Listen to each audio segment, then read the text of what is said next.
Hey all welcome back to my channel. എല്ലാവരും സുഖമായിട്ടും സേഫായിട്ടും ഇരിക്കണം എന്ന് വിശ്വസിക്കുന്നു. ഞാനും സുഖമായിട്ടും സേഫായിട്ടും ഇരിക്കുന്നു. ഇപ്പോൾ നല്ല മഴയാണ്, എല്ലായിടത്തും നല്ല രീതിയിൽ മഴയുണ്ട്. ഞങ്ങളുടെ ഇവിടെയും അത്യാവശ്യം നല്ല രീതിയിൽ തന്നെ മഴയുണ്ട്. രാത്രിയൊക്കെ നല്ല രീതിയിൽ തന്നെ മഴയുണ്ട്. രാവിലെയൊക്കെ മോഡറേഷൻ കുറവാണ്, ബട്ട് സ്റ്റിൽ മഴയുണ്ട് കേട്ടോ. അപ്പോൾ അതുകൊണ്ട് മഴ ആസ്വദിക്കുന്നതൊക്കെ കൊള്ളാം, പക്ഷെ നമ്മളുടെ സേഫ്റ്റി നമ്മൾ തന്നെ നോക്കണം. എല്ലാവരും സേഫായിട്ടിരിക്കുക. അപ്പോൾ ഇന്നത്തെ നമ്മുടെ ഒരു വീഡിയോ വന്നിട്ട് ഞാൻ കുറേ ദിവസമായിട്ട് ചെയ്യണം എന്ന് വിചാരിച്ചിട്ട് ഇരിക്കുന്ന ഒരു ടോപ്പിക്കിനെ കുറിച്ച് സംസാരിക്കാനാണ് കേട്ടോ ഇന്നത്തെ വീഡിയോ ഞാൻ ചെയ്യുന്നത്. ഞാനൊരു 2 വീക്സ് യൂട്യൂബിൽ നിന്നൊരു വലിയ ബ്രേക്ക് എടുത്തിട്ടുണ്ടായിരുന്നു. 2 വീക്സ് അല്ലെന്ന് തോന്നുന്നു, എനിക്ക് തോന്നുന്നു 2 വീക്സിന് മുകളിൽ ഞാനൊരു വലിയ ബ്രേക്ക് എടുത്തിട്ടുണ്ടായിരുന്നു. അപ്പോൾ അതിൻ്റെ ഒരു എക്സ്പ്ലനേഷൻ, അതിൻ്റെ റീസൺ എന്താണെന്നൊക്കെ എക്സ്പ്ലെയിൻ ചെയ്തുകൊണ്ടുള്ള ഒരു വീഡിയോ ആണ് ഇന്നത്തെ വീഡിയോ. അപ്പോൾ വൺസ് അഗെയിൻ എല്ലാവർക്കും welcome back to my channel and ഇന്നത്തെ വീഡിയോയിലേക്ക് എല്ലാവർക്കും സ്വാഗതം. അപ്പോൾ ഇന്നത്തെ ഞാൻ ഓൾറെഡി പറഞ്ഞല്ലോ, ഇന്നത്തെ നമ്മുടെ കോണ്ടന്റ് അതാണ്. 2 വീക്സ് ഞാൻ എവിടെയായിരുന്നു 2 വീക്സ് ഞാൻ എവിടെയായിരുന്നു? ആരെങ്കിലും എന്നോട് ചോദിച്ചോ? യൂട്യൂബിൽ ആരെങ്കിലും എന്നെ തിരക്കിയോ? ആരും എന്നെ തിരക്കിയിട്ടുണ്ടായിരുന്നില്ല. ഞാൻ അത്ര വലിയ പോപ്പുലർ ഒന്നും അല്ലല്ലോ, അല്ലേ? എന്നാലും എന്നെ വിശ്വസിച്ച് എൻ്റെ വീഡിയോസ് കാണുന്ന കുറച്ച് പേരെങ്കിലും ഉണ്ടാവുമല്ലോ. അപ്പോൾ അവരോട് ഞാനിത് എക്സ്പ്ലെയിൻ ചെയ്തല്ലേ പറ്റുള്ളൂ. യെസ്, അതെൻ്റെ റെസ്പോൺസിബിലിറ്റിയാണ്. എൻ്റെ വ്യൂവേഴ്സിനോട് ഞാൻ 2 വീക്സ് എവിടെയായിരുന്നു എന്ന് പറയേണ്ടത് എൻ്റെ റെസ്പോൺസിബിലിറ്റിയാണ്. അപ്പോൾ അതുകൊണ്ടാണ് ഇന്നത്തെ ഈ വീഡിയോ ഞാൻ ചെയ്യുന്നത്. 2 വീക്സ് ഞാൻ എവിടെയായിരുന്നു എന്നുള്ളതിന് ഉത്തരമാണ് എൻ്റെ ഫോൺ. അപ്പോൾ നിങ്ങൾ വിചാരിക്കും അതെന്താ ഫോൺ ആയിട്ടും എന്താ റിലേഷൻ എന്നല്ലേ? ഞാൻ ഓൾമോസ്റ്റ് എൻ്റെ യൂട്യൂബ് ജേർണി സ്റ്റാർട്ട് ചെയ്ത സമയം തൊട്ട് എൻ്റെ എല്ലാ വീഡിയോസും ഞാൻ ഷൂട്ട് ചെയ്തിരുന്നത് എൻ്റെ ഫോണിലായിരുന്നു കേട്ടോ. എനിക്ക് തോന്നുന്നു എൻ്റെ വീഡിയോസ് കാണുന്നവർക്കറിയാം, അങ്ങനെ ഭയങ്കര വീഡിയോ ക്വാളിറ്റി ഒക്കെ ഉള്ള ഒരു രീതിയിലല്ലായിരുന്നു ഞാൻ വീഡിയോസ് അപ്ലോഡ് ചെയ്തിരുന്നത്. ഒരു നോർമൽ ഫോണാണ്, അങ്ങനെ ഭയങ്കര ക്യാമറ ക്വാളിറ്റിയോ അങ്ങനെ ഒന്നും ഉള്ള ഒരു ഫോൺ അല്ലായിരുന്നു ഞാൻ യൂസ് ചെയ്തിരുന്നത്. സാംസങ് F41 ആണ് കേട്ടോ ഞാൻ യൂസ് ചെയ്തിരുന്നത്. ഈ ഒരു ഫോണിലാണ് ഞാൻ കംപ്ലീറ്റ് വീഡിയോസും ഷൂട്ട് ചെയ്തിട്ടുണ്ടായിരുന്നത്. എഡിറ്റിങ്ങും കാര്യങ്ങളും ഒക്കെ തന്നെ ഞാൻ ഈ ഫോണിലൂടെയാണ് ചെയ്തിരുന്നത്. അപ്പോൾ ആസ് യൂഷ്വൽ എന്നത്തെയും പോലെ ഞാൻ അന്നും വീഡിയോ എടുക്കുമായിരുന്നു. ആ സമയത്താണ് ഓൾ ഓഫ് എ സഡൻ എൻ്റെ ഫോൺ പെട്ടെന്ന് ഹാങ് ആയി. അപ്പോൾ എനിക്ക് ആദ്യം ഒന്നും മനസ്സിലായില്ല ഇത് എന്താ പറ്റുന്നതെന്ന്. നോർമലി നമ്മുടെ എല്ലാവരുടെയും ഫോൺ ഇങ്ങനെ ഇടയ്ക്കൊക്കെ ഹാങ് ആവാറുണ്ടല്ലോ. അപ്പോൾ അതായിരിക്കും എന്ന് കരുതിയിട്ട് ഞാൻ ഫോൺ എടുത്ത് വെച്ചിട്ട് ഇങ്ങനെ എല്ലായിടത്തും, എനിക്കറിയില്ല ഞാൻ എന്തൊക്കെ ചെയ്തു എന്ന്. പെട്ടെന്ന് ഞാൻ ആക്ച്വലി ബ്ലാങ്ക് ഔട്ട് ആയായിരുന്നു കേട്ടോ. അപ്പം ഞാനിങ്ങനെ എല്ലായിടത്തും നമ്മുടെ പവർ കീ ഒക്കെ നല്ലോണം പ്രസ് ചെയ്ത് നോക്കി. റീസ്റ്റോർ ചെയ്യാനുള്ള ഓപ്ഷനൊക്കെ ഞാൻ നോക്കി കേട്ടോ. അതായത് നമ്മുടെ ഈ പവർ ബട്ടണും നമ്മുടെ ഈ വോളിയം കുറയ്ക്കുന്ന ആ ബട്ടണും ഇല്ലേ, രണ്ടും കൂടി ഇങ്ങനെ ലോങ് പ്രസ് ഒക്കെ ചെയ്ത് ഒന്ന് റീസ്റ്റോർ ചെയ്യാനൊക്കെ ശ്രമിച്ചു നോക്കി. എനിക്കറിയില്ല, ഞാനൊരു ഹാഫ് ആൻ അവർ എന്നാൽ കഴിയുന്ന രീതിയിലൊക്കെ തന്നെ ഞാൻ ഫോണിനെ തിരിച്ചു കൊണ്ടുവരാനുള്ള എല്ലാ ശ്രമങ്ങളും നടത്തുന്നുണ്ടായിരുന്നു. ബട്ട് അതൊന്നും തന്നെ യൂസ്ഫുൾ ആയില്ല എന്നുള്ളതാണ് സത്യം കേട്ടോ. ഒരു 10 മിനിറ്റ്സ് ആക്ച്വലി ഫോൺ ഹാങ് ആയിട്ട് ഞാൻ ഏത് ആപ്ലിക്കേഷനാണോ യൂസ് ചെയ്തിരുന്നത് ആ ആപ്ലിക്കേഷനിൽ തന്നെ നിൽക്കുമായിരുന്നു. അത് കഴിഞ്ഞപ്പോഴത്തേക്കും പെട്ടെന്ന് തന്നെ ഫോൺ സ്വിച്ച് ഓഫ് ആവുമായിരുന്നു. ഫോൺ സ്വിച്ച് ഓഫ് ആകുമ്പോഴത്തേക്കും നമ്മുടെ ലോഗോ എഴുതി കാണിക്കുമല്ലോ, സാംസങ് എന്നുള്ള ലോഗോ എഴുതി കാണിക്കുമല്ലോ. അത് എത്തിയതിന് ശേഷം പിന്നെ ഇത് അങ്ങോട്ടുമില്ല ഇങ്ങോട്ടുമില്ല, ആ ഒരു സ്റ്റേറ്റിൽ തന്നെ അങ്ങ് തുടരുമായിരുന്നു കേട്ടോ. സാംസങ് എന്ന് എഴുതി കാണിച്ചിട്ട് ഫോൺ അങ്ങനെ ഹാങ് ആയിരിക്കണം, പക്ഷെ ഹീറ്റ് ആവുന്നുണ്ടായിരുന്നു നല്ല രീതിയിൽ. ഈ ഫോണിൻ്റെ ഈ ഭാഗം നല്ല രീതിയിൽ ഹീറ്റ് ആവുന്നുണ്ടായിരുന്നു. പക്ഷെ ഇതെന്താ സംഭവിക്കുന്നത് എനിക്കൊരു പിടുത്തമില്ല കേട്ടോ. ഞാനങ്ങനെ കുറേ നേരം കൊണ്ട് ചാർജ് ചെയ്യാനൊക്കെ കുത്തിയിട്ടിട്ട് വീണ്ടും ഈ പരിപാടികളൊക്കെ തന്നെ ചെയ്തിട്ടിരിക്കുമായിരുന്നു. പക്ഷേ ഒന്നും തന്നെ സംഭവിച്ചില്ല.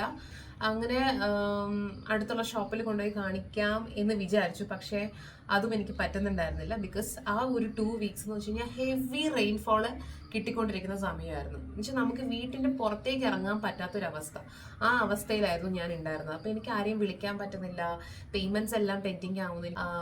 എന്നെ ഏറ്റവും കൂടുതൽ സങ്കടപ്പെടുത്തിയ ഒരു കാര്യം വെച്ചാൽ കുട്ടിയുടെ അഡ്മിഷനും കാര്യങ്ങളൊക്കെ നടക്കുന്ന സമയമായിരുന്നത്.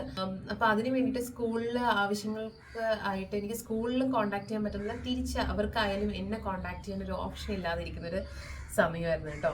അപ്പോൾ അതൊക്കെ ഇച്ചിരി ഭയങ്കര പ്രയാസമുള്ളൊരു സമയമായിരുന്നു. പെട്ടെന്ന് ഇങ്ങനെ ഫോൺ, അപ്പം ഞാനിങ്ങനെ വിചാരിച്ചു കേട്ടോ, ഒരു ഫോൺ വിചാരിച്ചപ്പോൾ, നിസ്സാരം ഒരു ഫോൺ വിചാരിച്ചപ്പോൾ നമ്മുടെ എന്താ പറയുക, ഒരു ഡേ ടു ഡേ ആക്ടിവിറ്റീസ് പെട്ടെന്ന് തന്നെ എന്താ പറയുക, നമ്മളെ ഒന്നും അല്ലാണ്ട് ആക്കാൻ പറ്റുന്നൊരു സാഹചര്യം ഉണ്ടായി. അപ്പം ഞാൻ വെച്ചാൽ നിസ്സാരം ഒരു ഫോൺ വിചാരിച്ചാൽ ഇതൊക്കെ സംഭവിക്കുമല്ലേ എന്നുള്ളൊരു റിയലൈസേഷൻ എനിക്ക് അപ്പോൾ തോന്നി കേട്ടോ. അപ്പോൾ അങ്ങനെയായിരുന്നു. അത് കാരണമാണ് എനിക്ക് 2 വീക്സ് വീഡിയോസ് ഒന്നും എടുക്കാൻ പറ്റിയില്ല, നിങ്ങളെ കാണാൻ പറ്റിയില്ല. അതിലൊക്കെ എനിക്ക് ഭയങ്കര സങ്കടമുണ്ട് കേട്ടോ. ആസ് എ യൂട്യൂബർ എൻ്റെ ഫാമിലി എന്ന് പറയുന്നത് ഇപ്പം എൻ്റെ നിങ്ങളാണ്, എൻ്റെ ഓഡിയൻസ് ആണ്. അപ്പോൾ നിങ്ങളെ ഡെയിലി വന്ന് കാണുക, നിങ്ങളോട് എൻ്റെ കാര്യങ്ങൾ ഷെയർ ചെയ്യുക എന്നൊക്കെ പറയുമ്പോൾ ഇപ്പോൾ എൻ്റെ ഒരു ഡേ ടു ഡേ കാര്യങ്ങളിൽ ഒന്നായിട്ട് മാറിക്കൊണ്ടിരിക്കുകയാണ്. അപ്പോൾ അത് ചെയ്യാതിരിക്കുമ്പോൾ എനിക്ക് ഭയങ്കര സങ്കടമായിരുന്നു കേട്ടോ. അതുകൊണ്ടാണ് ഞാനിപ്പോൾ ഒരു എക്സ്പ്ലനേഷൻ വീഡിയോ തന്നെ ചെയ്യുന്നത്. അങ്ങനെ ഞാൻ ലാസ്റ്റ് ഒരു 2-3 ഡേയ്സ് കഴിഞ്ഞു കേട്ടോ. എനിക്ക് ഫോണും എടുത്ത് പുറത്ത് കൊണ്ടുപോയി ഇതൊന്ന് കാണിക്കാനായിട്ട്. ഫസ്റ്റ് ഒരു കടയിൽ കൊണ്ടുപോയപ്പോഴത്തേക്കും അവരെന്നോട് പറഞ്ഞു ഇതിന്റെ മദർ ബോർഡ് അടിച്ചു പോയി, ഇനി ഒന്നും ചെയ്യാൻ പറ്റില്ല എന്നാണ് പറഞ്ഞത്. അപ്പൊ എനിക്ക് വിശ്വാസമായില്ല. ബിക്കോസ് നമ്മൾ ഒരു സെക്കൻഡ് ഒപ്പീനിയൻ ഏതൊരു കാര്യത്തിലും എടുക്കണമല്ലോ. അതുകൊണ്ട് ഞാൻ നിയർ ബൈ നെക്സ്റ്റ് കടയിൽ പോയി. അവിടെ ചെന്നപ്പോഴും അവർ സെയിം അവസ്ഥ തന്നെയാണ് പറഞ്ഞത്. ഇത് F41 എന്ന് പറയുന്ന മോഡലല്ലേ, ഈ ഒരു മോഡലിൽ, ഈ ഒരു പെർട്ടിക്കുലർ മോഡലിൽ ഇങ്ങനെ ഒരു ഡിഫക്റ്റ് നോർമലി എല്ലാ കസ്റ്റമേഴ്സും പറയുന്നുണ്ട്. ലൈക്ക് ഒരു 3 to 4 years ഇത് യൂസ് ചെയ്ത് കഴിയുമ്പോഴത്തേക്കും ഇതിന്റെ മദർ ബോർഡിന്റെ കംപ്ലൈന്റ് വന്നിട്ട് ഈ ഫോൺ ഇങ്ങനെ ഹാങ് ആയിട്ട് ഈ മൊബൈൽ പിന്നെ നമുക്ക് യൂസ് ചെയ്യാൻ പറ്റാത്ത ഒരു അവസ്ഥയിലേക്ക് മാറാറുണ്ടെന്ന് പറയുന്നുണ്ട് കേട്ടോ. അപ്പം അതാണ് എൻ്റെ ഫോണിന് സംഭവിച്ചത്. നമുക്ക് ഓൺലൈനിൽ അവൈലബിൾ ആയിട്ടുണ്ടായിരുന്ന ഒരു പെർട്ടിക്കുലർ മോഡലായിരുന്നു എന്നാണ് കടയിലുള്ളവർ പറഞ്ഞ്, എനിക്കറിയില്ല. ഞാനും പക്ഷെ ഓൺലൈനിലാണ് ഇത് വാങ്ങിയിട്ടുണ്ടായിരുന്നത് കേട്ടോ. അങ്ങനെ അപ്പോൾ അങ്ങനെയായിരുന്നു കാര്യം. എനിക്ക് എൻ്റെ ഫോൺ നഷ്ടപ്പെട്ടു. ഇതിൻ്റെ ഡേറ്റാസും കാര്യങ്ങളൊന്നും നമുക്ക് റിക്കവർ ചെയ്തെടുക്കാൻ പറ്റില്ല. നമ്മളിത് ശരിയാക്കിയാലും നമുക്ക് ഡേറ്റാസ് ഒന്നും തന്നെ കിട്ടില്ല എന്നവർ പറഞ്ഞു. അങ്ങനെയാണ് കേട്ടോ ഈ ഫോൺ ഞാൻ മാറ്റിയിട്ട് പുതിയ ഫോൺ എടുത്തിട്ടുണ്ട്. പക്ഷേ ഈ പുതിയ ഫോൺ എടുത്തതിന് ശേഷം നിങ്ങളോട് ഈ ഒരു എക്സ്പ്ലനേഷൻ വീഡിയോ ചെയ്യാനായിട്ട് എനിക്കൊരു സാവകാശം കിട്ടിയില്ല. ഇതുപോലെ ഇരുന്ന് സംസാരിക്കാനുള്ള ഒരു സമയവും സന്ദർഭമൊന്നും എനിക്ക് ഒത്തു വന്നില്ല. പക്ഷെ ഇന്നാണ് അതിന് എനിക്ക് പറ്റിയത്. അതുകൊണ്ട് ഇന്നൊരു വീഡിയോ ചെയ്യുന്നത് കേട്ടോ. ഇതിനോടൊപ്പം എനിക്ക് എടുത്തു പറയേണ്ട മറ്റൊരു കാര്യമുണ്ട്. ഈ ഫോൺ ഇല്ലാത്തൊരു ലൈഫിനെ കുറിച്ച് ഞാനിപ്പോൾ ഒരു 2 weeks അത് അനുഭവിച്ച എക്സ്പീരിയൻസ് ചെയ്തുകൊണ്ട് അതുകൂടി നിങ്ങളുമായിട്ട് ഞാൻ ഷെയർ ചെയ്യാമെന്ന് വിചാരിച്ചു കേട്ടോ. എൻ്റെ ഒരു മെയിൻ അജണ്ട കൂടി അതാണ് കേട്ടോ. ഈ ഒരു വീഡിയോയിലൂടെ എനിക്ക് നിങ്ങളെ കൺവേ ചെയ്യാനുള്ളൊരു തോട്ടും അതാണ്. എന്താണെന്ന് വെച്ച് കഴിഞ്ഞാൽ 2 weeks എനിക്ക് ഫോൺ ഇല്ലാതിരുന്നപ്പോൾ ഉണ്ടായ കുറച്ച് മാറ്റങ്ങളുണ്ട്. മാറ്റങ്ങൾ മീൻസ് നമ്മളിപ്പോൾ ഇപ്പോഴത്തെ ഒരു ലൈഫ് സ്റ്റൈൽ അല്ലെങ്കിൽ ഇപ്പോഴത്തെ ഒരു നമ്മുടെയൊക്കെ ഒരു ജീവിത രീതി എന്ന് പറയുന്നത് തന്നെ എല്ലാവരും ഫോണിൽ അഡിക്റ്റഡ് ആണ്. നമുക്ക് ഫോണില്ലാതെ ഒരു കാര്യം ചെയ്യുന്നതിനെ കുറിച്ച് നമുക്ക് ചിന്തിക്കാൻ കൂടി പറ്റില്ല. ഇപ്പോഴത്തെ നമ്മുടെ നിലവിലെ ജീവിത സാഹചര്യങ്ങൾ അങ്ങനെയാണ്. എനിക്ക് തോന്നുന്നു ഒരു ദിവസത്തിൽ സമയക്കണക്കെടുത്ത് വെച്ച് നോക്കുകയാണെങ്കിൽ നമ്മൾ മണിക്കൂറുകളാണ് ഒരു ഫോണിൽ നോക്കിയിരുന്ന് സമയം ചെലവഴിക്കുന്നത്. അത് ചിലപ്പോൾ മേ ബി റീൽസ് കണ്ടിട്ടാവാം, അല്ലെങ്കിൽ യൂട്യൂബിലെ വീഡിയോസ് കണ്ടിട്ടാവാം, അല്ലെങ്കിൽ ഗെയിമിങ് ആവാം, അങ്ങനെ പല കാര്യങ്ങളുണ്ടാവാം. നമുക്ക് ഇതൊക്കെ തന്നെയും ഒരു രീതിയിൽ നോക്കുവാണെങ്കിൽ കുറച്ച് സ്ട്രെസ് തരുന്ന കാര്യങ്ങളാണ്.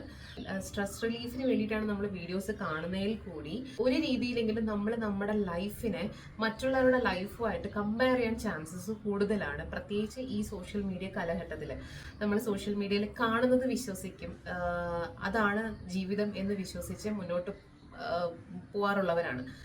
എനിക്കൊന്നും മെജോറിറ്റി ആൾക്കാരും അങ്ങനെയാണ്. അങ്ങനെ ഇല്ലാത്തവരും ഉണ്ടാവാം, പക്ഷെ മെജോറിറ്റിയും അങ്ങനെയാണ്. അപ്പോൾ ഞാനും അങ്ങനെ ഒരു വ്യക്തിയായിരുന്നു. ലൈക്ക് ഇപ്പോൾ എക്സാമ്പിൾ ഞാൻ പറയാം, യൂട്യൂബാണ് ഞാൻ പറയുന്നത്. യൂട്യൂബിൽ തന്നെ ഞാൻ വീഡിയോസ് ഇട്ടിട്ട് എൻ്റെ വീഡിയോസ് ഞാൻ വേറെ വീഡിയോസ് ഇപ്പം വേറെ റീച്ച് നല്ല പോപ്പുലറായിട്ട് നിൽക്കുന്ന യൂട്യൂബേഴ്സിൻ്റെ വീഡിയോസൊക്കെ കാണുമ്പോൾ ഞാനിതിങ്ങനെ ഭയങ്കരമായിട്ട് എനിക്ക് സങ്കടം ഫീൽ ചെയ്യും. ഞാൻ ഇത്രയും വീഡിയോസൊക്കെ ഇട്ടിട്ടും കണ്ടില്ല, ഞാൻ ഒരിടത്തും എത്തുന്നില്ലല്ലോ, അപ്പം ഞാൻ ഒന്നിനും കൊള്ളാത്തൊരു വ്യക്തിയാണ്, എനിക്ക് ഒരു കഴിവുമില്ല. അപ്പൊ ഞാൻ എന്നെ തന്നെ ഡീഗ്രേഡ് ചെയ്യാൻ ഈ സോഷ്യൽ മീഡിയ പ്ലാറ്റ്ഫോംസ് യൂസ് ചെയ്തിട്ടുണ്ട്. അങ്ങനെ ഒരു സാഹചര്യം എനിക്ക് ഈ 2 weeks ആയിട്ട് ഇല്ലായിരുന്നു. ബിക്കോസ് ഞാൻ സോഷ്യൽ മീഡിയയിൽ ആക്റ്റീവ് അല്ല. ഞാൻ ആരെയും കാണുന്നില്ല. ആരുടെയും സ്റ്റേറ്റസോ അല്ലെങ്കിൽ ആരുടെയും പ്രൊഫൈലോ അല്ലെങ്കിൽ അവരിടുന്ന ഫോട്ടോസോ അല്ലെങ്കിൽ അവരിടുന്ന വീഡിയോസോ ഒന്നും തന്നെ ഞാൻ കാണുന്നില്ല. അതുകൊണ്ട് തന്നെ എൻ്റെ ലൈഫ് കുറച്ചുകൂടി സിമ്പിൾ ആയതാണ് എനിക്ക് ഫീൽ ചെയ്തു. കാര്യം എനിക്ക് വേറെ ഒന്നിനെയും കുറിച്ച് ഞാൻ ബോധേഡ് അല്ല. അവരിങ്ങനെ ജീവിക്കുകയല്ലേ, അപ്പം കണ്ടോ അവരെത്ര നന്നായിട്ട് ജീവിക്കുന്നു, എനിക്ക് അങ്ങനെ ജീവിക്കാൻ പറ്റുന്നില്ലല്ലോ, കണ്ടോ അവരൊക്കെ അബ്രോഡ് പോയി ലൈഫ് സെറ്റിൽഡ് ആയി, എൻ്റെ ലൈഫ് സെറ്റിൽഡ് ആയിട്ടില്ല എന്നൊക്കെ ഉള്ള തോട്ട്സ് തീരെ ഇല്ലാണ്ടായി എന്ന് തന്നെ വേണമെങ്കിൽ പറയാം കേട്ടോ. പിന്നെ വേറൊരു കാര്യം എന്ന് വെച്ച് കഴിഞ്ഞാൽ നമ്മുടെ ആ ഒരു പഴയ കാലഘട്ടം ഉണ്ടല്ലോ, ഈ മൊബൈൽ യുഗം, അതായത് നമ്മുടെ ഈ ആൻഡ്രോയിഡ് സെറ്റ്സ് ഒക്കെ വന്നതിന് ശേഷമുള്ള സമയമല്ല ഞാൻ പറയുന്നത്. നമ്മുടെയൊക്കെ സ്കൂൾ കോളേജ് സമയത്ത് ഉണ്ടായിരുന്ന ഒരു ലൈഫ് സ്റ്റൈൽ ഉണ്ടല്ലോ. അതായത് നമ്മുടെ മെയിൻ എന്റർടൈൻമെന്റ് എന്തെന്ന് വെച്ച് കഴിഞ്ഞാൽ TV കാണുക, അല്ലെങ്കിൽ ആരെങ്കിലുമൊക്കെ സംസാരിച്ചിട്ടിരിക്കുക, പാട്ട് കേൾക്കുക, അല്ലെങ്കിൽ വരയ്ക്കുക, ചെറിയ ചെറിയ കാര്യങ്ങൾ ചെയ്തിരുന്ന ഒരു കാലഘട്ടം ഉണ്ടായിരുന്നു. അതെനിക്ക് തിരിച്ചു കിട്ടിയ പോലെ ഫീൽ ചെയ്തു. ലൈക്ക് അതൊക്കെ എന്ന് വെച്ച് കഴിഞ്ഞാൽ ആക്ച്വൽ സ്ട്രെസ് റിലീഫ് തരുന്ന കുറേ കാര്യങ്ങൾ, ആക്ച്വലി നമ്മുടെ സ്ട്രെസ് ബേസ്റ്റേഴ്സ് എന്ന് വേണമെങ്കിൽ പറയാം. അത് എനിക്ക് ഈ 2 വീക്സ് കിട്ടിയിട്ടുണ്ടായിരുന്നു. കാര്യം ഞാൻ ശരിക്കും സിനിമകൾ കാണാൻ തുടങ്ങി, ടി വിയിൽ വരുന്ന സിനിമകൾ കാണാൻ തുടങ്ങി. വളരെ ക്ഷമയോടെ ഈ ആഡൊന്നും സ്കിപ്പ് ആഡ് കൊടുക്കാതെ ആ ക്ഷമ പേഷ്യൻസ് ഒക്കെ നല്ലോണം ഉറക്കെ ചിരിക്കുന്നു, നല്ലോണം ഭക്ഷണം ആസ്വദിച്ച് കഴിക്കുന്നു. കാര്യം ഈ കഴിക്കുന്ന സമയത്ത് നമ്മുടെ കയ്യിൽ ഫോണില്ല. അപ്പം ഈ കഴിക്കുന്നതൊക്കെ വളരെ ആസ്വദിച്ച് കഴിക്കാൻ തുടങ്ങി. നമ്മൾ ഈ ചുറ്റുമുള്ളവരോടൊക്കെ നല്ല രീതിയിൽ സംസാരിക്കാൻ തുടങ്ങി. ചുരുക്കം പറഞ്ഞാൽ നമുക്ക് വേണ്ടി തന്നെ ഒരുപാട് സമയം കിട്ടുന്നു. നമുക്ക് നമ്മളെ ഹാപ്പി ആക്കാനായിട്ട് ഒരുപാട് സമയം കിട്ടി. അപ്പോൾ എനിക്ക് അതിൽ നിന്ന് മനസ്സിലായ ഒരു കാര്യം എന്ന് വെച്ച് കഴിഞ്ഞാൽ, ആക്ച്വലി നമ്മൾ എല്ലാവരും ഈ മൊബൈൽ ഫോൺ അഡിക്ഷൻ ഉണ്ടല്ലോ, അതിൽ നിന്നൊക്കെ ഒരു ബ്രേക്ക് എടുക്കേണ്ടത് അത്യാവശ്യമാണ് നമ്മുടെ മെൻ്റൽ ഹെൽത്തിന്. കാര്യം ഇന്നത്തെ കാലത്ത് എന്ന് വെച്ച് കഴിഞ്ഞാൽ നമുക്ക് ചുറ്റും തന്നെ കാണാം, യങ്സ്റ്റേഴ്സ് ആയാലും ശരി അല്ലാത്തവരായാലും ശരി ഒക്കെ ഡിപ്രഷനിലൂടെയും ആൻസൈറ്റി ഡിപ്രഷനിലൂടെയൊക്കെ കടന്നു പോകുന്നവരെ നമുക്ക് ചുറ്റും തന്നെ നമുക്ക് നല്ല രീതിയിൽ കാണാൻ കഴിയും.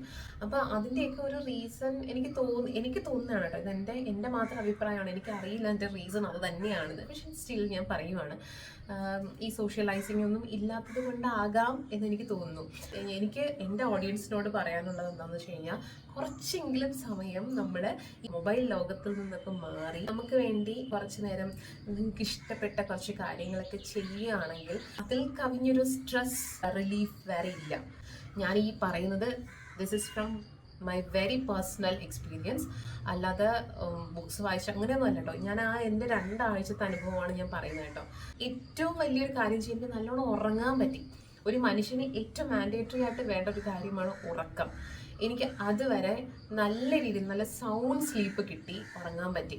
അപ്പോൾ ഇതൊക്കെ തന്നെ ഒരു ഹെൽത്തി സൈനാണ് നമ്മുടെ മെൻ്റൽ ഹെൽത്ത് ഇമ്പ്രൂവ് ആവുന്നതിന്.